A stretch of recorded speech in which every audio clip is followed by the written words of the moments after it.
لائیں کہیں کہ ہمارا رب اللہ ہے، پھر اس پر جم جائیں۔ ان پر فرشتوں کا نزول ہوتا ہے، نہ کوئی غم کرو نہ خوف، خوشیاں مناؤ جنت کی جس کا تم سے وعدہ کیا گیا تھا۔ اللہ کی ربوبیت پر اطمینان جب انسان کو ہو جاتا، میرا رب اللہ ہے، ربی اللہ، انسان کے لیے نہ کوئی کھٹکا، نہ کوئی خطرہ، نہ کوئی خوف، نہ کوئی حزن۔ جو کچھ ہو رہا ہے کس کے اذن سے ہو رہا ہے؟ اللہ کے اذن سے۔ اللہ کے اذن کے بغیر پتہ تک نہیں ہلتا۔ یہ کوئی اندھا بہرا مادہ نہیں ہے جس سے مجھے کوئی خوف ہو۔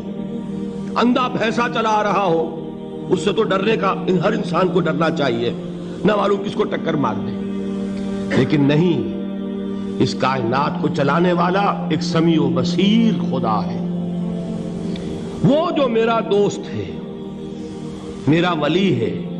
اللہ ولی الذین آمنوا یخرجہم من الظلمات الی النور۔ اللہ اہل ایمان کا ولی ہے، ساتھی ہے، پشت پناہ ہے، مددگار ہے، حمایتی ہے۔ بتائیے جسے یقین ہو جائے کہ اللہ میرا مددگار، اللہ میرا محافظ، اللہ میرا پشت پناہ، اللہ میرا حمایتی، اس کے لیے کوئی خوف ہوگا؟ اس سے کوئی ڈر ہوگا؟ میں مثال دیا کرتا ہوں ایک بہت سادہ، پنجاب کے دیہات کی۔ تو بڑا چودھری ہے اور کوئی غریب کسان ہے۔ اس غریب کسان کے جانوروں کو ہر وقت اندیشہ ہوگا چوری کا، کوئی میری بھینس کھول کر نہ لے جائے، کوئی میرا بیل کھول کر نہ لے جائے۔ لیکن جس کے بارے میں یہ سب کو معلوم ہو کہ وہ جو بڑا چودھری ہے وہ اس کا دوست ہے، اس کی بچیا کو کوئی خوف ہوگا؟ اس کی بھینس پر کوئی ہاتھ ڈالے گا؟ اسے کوئی اندیشہ ہوگا؟ نہیں۔ کیوں؟ کہ وہ بڑا چودھری، بڑا اس کا یہاں کا سردار، جاگیردار، سب کو معلوم ہے وہ میرا دوست ہے، کوئی میرے خلاف اقدام نہیں کر سکتا۔ اس دنیا میں یہ چھوٹی سی بات اگر آپ کے دلی اطمینان اور سکون کا باعث بن سکتی ہے تو ذرا تصور کیجئے۔ میں لفظ تصور استعمال کروں گا صرف اس لیے کہ اس کا ہم جس کو کہتے ہیں ادراک اور شعور کر نہیں سکتے، اگر کے ساتھ کر سکتے۔ اگر یقین ہو کہ اللہ میرا مددگار اور یقین ہو کہ اللہ ہر آن میرے ساتھ ہے، پھر کوئی خوف، کس کا خوف؟ کوئی شے اللہ سے بالا تر ہے؟ کوئی قوت اس سے زیادہ طاقتور ہے؟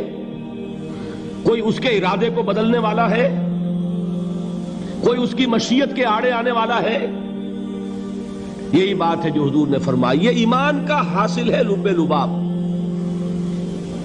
کہ دیکھو اچھی طرح اس بات کو ذہن نشین کر لو، اگر تمام انسان مل کر تمہیں کوئی نقصان پہنچانا چاہے نہیں پہنچا سکتے، مگر جو کچھ اللہ نے لکھ دیا ہو، اور تمام انسان مل کر تمہیں کوئی نفع پہنچانا چاہے نہیں پہنچا سکتے، مگر وہ شے جو اللہ نے طے کر دی۔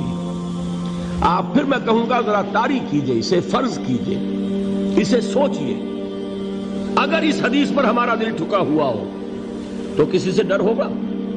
یہ مجھے نقصان نہ پہنچا دے، یہ میری رپورٹ خراب نہ کر دے، یہ میری انکریمنٹ نہ رکوا دے، یہ میرا یہ نہ بگاڑ دے، یہ میرے یہ نقصان نہ پہنچا دے۔ اس کا ڈر، اس کا ڈر، اس کا خوف، اس کی خوشامد، اس کے لیے جا کر طرح طرح سے اپنی عزت نفس کو ذلیل کروانا اس کے سامنے، یہ سب کچھ کیوں کرتا ہے انسان؟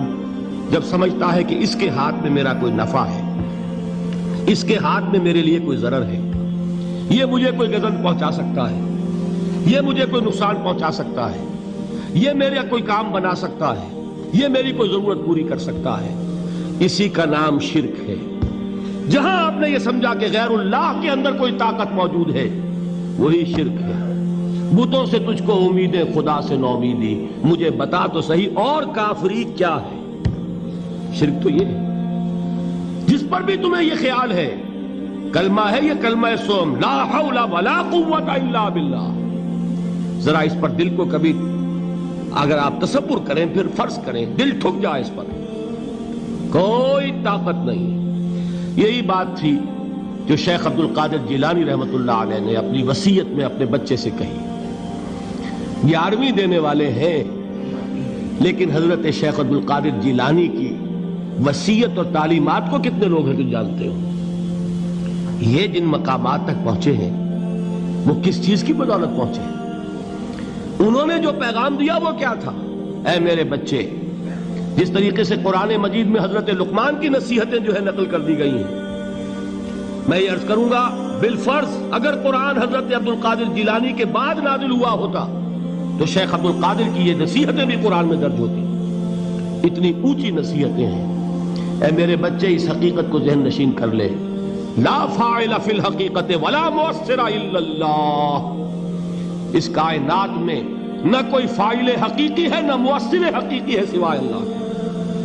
کسی شے میں کوئی تاثیر نہیں اگر اللہ نہ چاہے. آگ جلا نہیں سکتی اگر اللہ نہ چاہے. پانی ڈبو نہیں سکتا اگر اللہ نہ چاہے.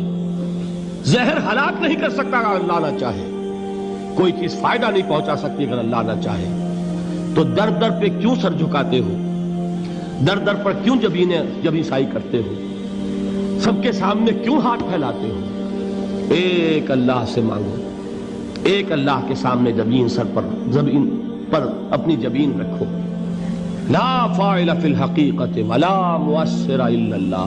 نظر آتا ہے ہمیں کہ پانی پیاس بجھا دیتا ہے.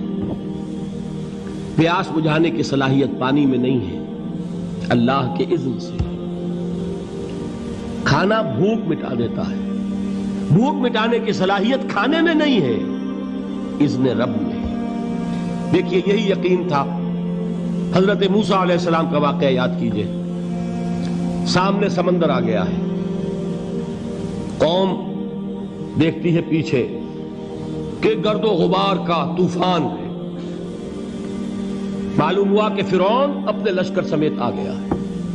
لشکر جب چلتا تھا تیز رفتاری کے ساتھ تو گرد و غبار کا جو طوفان اٹھتا تھا اس کا تصور کیجئے.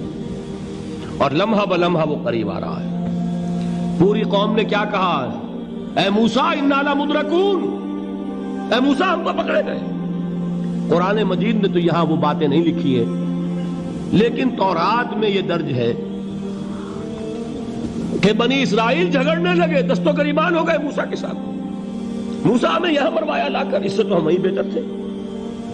وہاں کھانے کو ملتا تھا، زندگی تو تھی، بیگار ہم کر رہے تھے، موت تو نہیں تھی. اب جو کچھ ہوگا اس کا تصور کرو، جس طریقے سے ہمارے ٹکڑے اڑائے جائیں گے. تو لڑ رہے ہیں حضرت موسیٰ علیہ السلام سے. یہ تورات کی تفصیل ہے. قرآن میں صرف اتنا آیا ہے، پریشان ہو کر انہوں نے کہا انا لمدرکون، موسیٰ ہم تو پکڑے گئے. اس وقت موسیٰ کا جواب کیا ہے؟ کلا ان معی ربی سیہدین. نہیں، میرے ساتھ میرا رب ہے، وہ راستہ دے گا. بتائیے کہاں راستہ نظر آ رہا ہے؟ یہ ہے ایمان بالغیب. راستہ نظر نہ آئے تب اللہ پر یقین ایمان ہے. جیب میں پیسے ہوں اور تب دل کو اطمینان ہے تو ایمان کس پر ہوا؟ پیسے پر، اللہ پر نہیں. جب وسائل و ذرائع نہ ہو اور پھر یقین ہو کہ اللہ مسبب الاسباب ہے، وہ اسباب کا پابند نہیں ہے، وہ اسباب کا محتاج نہیں ہے، اسباب اس کے محتاج ہیں. اگر یہ یقین ہے تو اللہ پر ایمان ہے. یہ نہیں ہے تو تمہارا ایمان اسباب پر ہے، وسائل پر ہے، ذرائع پر ہے، مادیات پر ہے، اللہ پر نہیں. اس وقت کہاں راستہ تھا؟ کوئی راستہ تھا؟ سمندر ہے اور ادھر سے لشکر آ گیا ہے. کلا ان معی ربی سیہدین. اب دیکھیے ایمان کہہ دینا آسان ہے، ہوا معکم اینما کنتم، جہاں کہیں بھی تم ہوتے ہو اللہ تمہارے ساتھ ہوتا ہے. لیکن اس کا یقین قائم ہو جائے تو زمین و آسمان کا فرق واقع ہو جائے.